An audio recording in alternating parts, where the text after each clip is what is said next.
मुक्तिनाथ तीर्थयात्राको चौथो दिन चितवनको देवघाट पुगेको धनगढी उपमहानगरपालिकाको ज्येष्ठ नागरिकहरूको समूह राति देवघाट स्थित हरिहर आश्रममा बास बस्यो।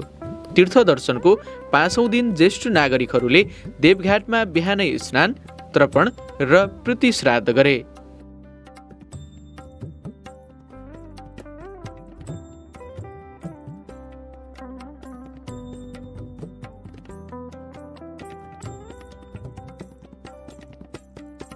पवित्र हरिहर क्षेत्रमै तीर्थ हवन गर्ने काम समेत भयो।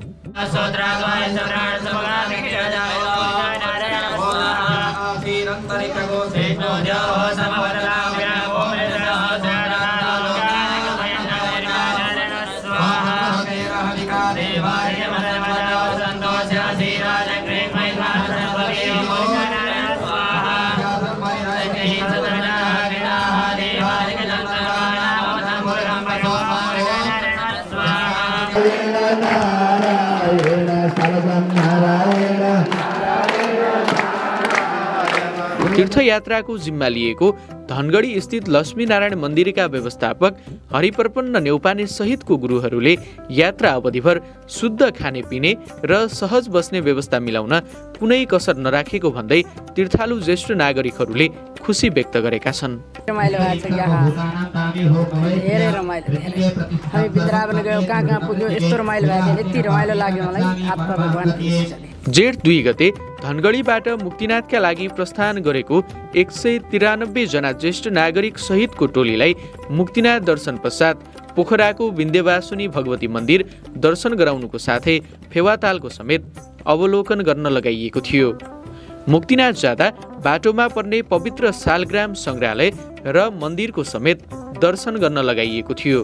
पोखराबाट तनहुँ हुँदै चितवन देवघाट तीर्थाटन गएर जेठ 7 गते बिहान 6:30 मा तीर्थालुहरू धनगढी पुगेका छन्।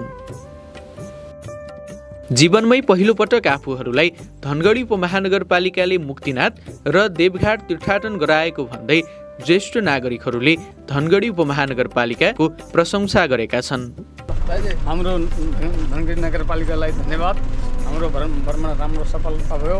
हामीसँग जाने पत्रकारहरू, प्रजापतिहरू र स्वास्थ्यकर्मीज्यूहरू र लक्ष्मीनारायण परिवारलाई मुरी धन्यवाद। हाम्रो यात्रा सफल भयो। शुभकामना जय होस्। मुक्तिनाथले सबैलाई रक्षा गरून्। ज्येष्ठ नागरिकहरूको सम्मानमा धनगढी उपमहानगरपालिकामा आर्थिक वर्ष 2079-80 बाट निशुल्क मुक्तिनाथ तीर्थयात्रा गराउन थालिएको हो। मुक्तिनाथ यात्रा गर्न 60 वर्ष पुरा भएको र धनगढीको स्थायी बासिन्दा हुनुपर्छ। नगर प्रमुख निर्वाचित भएपछि नगर प्रमुख गोपाल हमालले ज्येष्ठ नागरिकको सम्मान स्वरूप मुक्तिनाथ यात्रा गराउन थालेकोले यो कार्यले निरन्तरता पाउनुपर्ने कामना ज्येष्ठ नागरिकहरूको छ। यस कामले फेरि पनि निरन्तरता प्राप्त गरोस्, यही मेरो कामना छ। सबलाई मैले धन्यवाद प्रदान गरेको छु। पुरै नगरपालिका परिवार, लक्ष्मीनारायण मन्दिर परिवार सबैको यस काममा चाहिने अझै सक्रियता बढ्दै जाओस्, यही मेरो कामना छ। धनगढी उपमहानगरपालिकाले स्वास्थ्यकर्मी सहितको टोलीसँगै ज्येष्ठ नागरिकहरू मुक्तिनाथ तीर्थयात्रामा लग्ने गरेको छ। धनगढीको लक्ष्मीनारायण मन्दिरले तीर्थयात्रा गराउन उपमहानगरपालिकासँग सहकार्य गर्दै आएको छ। ज्येष्ठ नागरिकहरूले आफूहरूले सोच्दै नसोचेको ठाउँ देख्न पाएको र पवित्र तीर्थस्थल मुक्तिनाथको दर्शन गर्न पाएको भन्दै आभार व्यक्त गरेका छन्।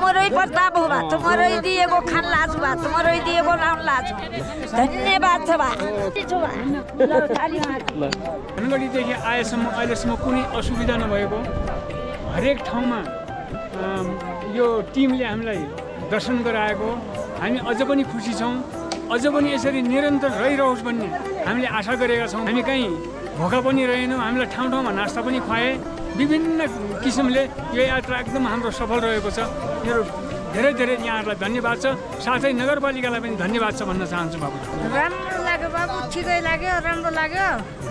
ठाउँ ठाउँ मन्दिर पनि देखायो, राम्रोसँग ल्यायो, फलफुल पनि खुवायो, खाना पनि खुवायो, राम्रोसँग खुवायो।